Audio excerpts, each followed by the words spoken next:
Olá, meus amigos. Para quem não conhece, essa aqui é minha irmã Priscila e a gente tá aqui para levar uma mensagem para vocês, partindo de João 15, porque essa mensagem tem aparecido para mim há mais de 6 meses em todos os lugares e agora começou a aparecer para ela também. Então a gente entendeu que Deus tinha um propósito, né, de a gente de alguma forma levar essa mensagem, quem sabe para você que está assistindo. Então, ela começa dizendo assim: Eu sou a videira verdadeira e meu pai é o agricultor. Todo ramo que estando em mim não dá fruto, ele corta, e todo que dá fruto, ele poda, para que dê mais fruto ainda. Então, o que a gente pode entender a partir dessa mensagem? Muitas vezes a gente passa por tribulações, por problemas, né, por muitas dificuldades que fogem do nosso entendimento, e ao invés de a gente entender que Deus está querendo que a gente se aproxime dele através disso, para que ele nos edifique, para que ele nos ajude a crescer, não, a gente se revolta, a gente acha que Deus esqueceu da gente, né? A gente passa a buscar, a tentar preencher esse vazio com outras coisas, né?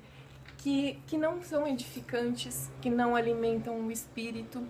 Então, a gente não pode ser um galho seco ligado à videira. A gente tem que, acima de tudo, compreender e ter sensibilidade para entender o que Deus está falando com a gente, que é nesse momento, principalmente, quando a gente tiver as maiores dificuldades, os maiores problemas, que a gente vai crescer.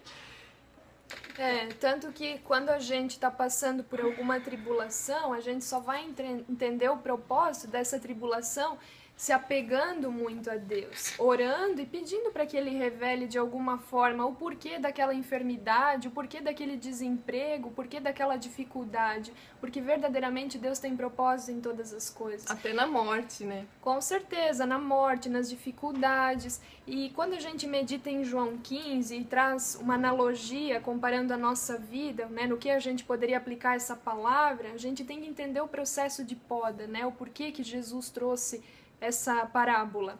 Porque a poda ela é necessária para eliminar os ramos do ano anterior que frutificaram e para que venha uma nova safra a partir desse corte, dessa poda, com mais força e maior vigor, para que os frutos sejam mais saborosos, para que eles amadureçam no formato da maneira correta.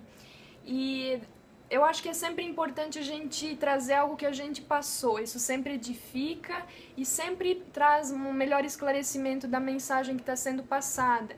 E eu recentemente passei por uma crise de lombalgia que durou mais de 3 meses, foi algo muito difícil para mim, porque eu tomava analgésicos até com morfina e a dor não passava com nada, cheguei a ficar travada na cama, passei por um tempo de grande solidão, não no sentido que pessoas não me ajudaram, graças a Deus tive apoio da família, de muitas pessoas, mas assim, imagina o que é tu ter que ficar confinado dentro de uma casa, deitada num sofá o dia inteiro, com dores assim insuportáveis, né? Só que ao mesmo tempo, se eu pudesse escolher entre ter passado ou não por isso, como eu falei para a Paty ontem, eu escolheria ter passado, porque eu senti a presença de Deus comigo muito forte. E eu entendi o propósito que Deus tinha naquele sofrimento, porque eu orei e eu perguntei a Deus.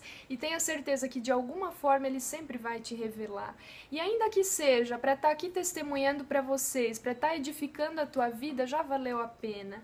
Porque assim a tua fé vai ser edificada e tu vai entender que Deus tem propósito no sofrimento, na lágrima, na dor, e nada é por acaso. Então a gente nunca deve se revoltar contra Deus, porque a Bíblia diz que Ele disciplina o filho que ama. E diante disso eu quero ler para vocês Hebreus 12:11, que diz: Nenhuma disciplina parece ser motivo de alegria no momento, mas sim de tristeza. Mais tarde, porém, produz fruto de justiça e paz para aqueles que por ela foram exercitados. E é verdade, a paz de Deus ela começa a habitar no nosso coração e a gente começa a se compadecer do próximo, a se identificar com a dor do próximo. Então, sempre vai valer a pena. Entenda que não é por acaso que você está passando pelo sofrimento atual, se por acaso tiver alguma tribulação na tua vida nesse momento. Não questione Deus, aproveite esse momento para se aproximar mais e mais dele em oração, meditando na palavra. Comece aos poucos. Eu tenho certeza que assim o teu coração vai se encher da paz e da presença de Deus. E com certeza você ainda vai frutificar muito e vai abençoar muitas vidas. Então, vamos usar esses momentos de dificuldade para a gente compreender que Deus está fazendo essa poda na nossa vida. Então, quando Ele tirar pessoas ou coisas do nosso caminho, é porque isso não é o mais importante. Isso não significa que seja o melhor para nós, né? Então, para complementar tudo, Ele ainda fecha dizendo assim, ó, que se vocês permanecerem em mim e as minhas palavras permanecerem em vocês, pedirão o que quiseres e lhes será concedido. Então Deus não faz nada em vão. Primeiro Ele nos poda para depois dar o que a gente pede. Só que o que a gente pede nem sempre vem da maneira com que a gente espera. Então, espero que esse vídeo tenha de alguma forma edificado alguma coisa na tua vida. E Deus abençoe a todos vocês. Deus abençoe. Tchau, tchau. Tchau.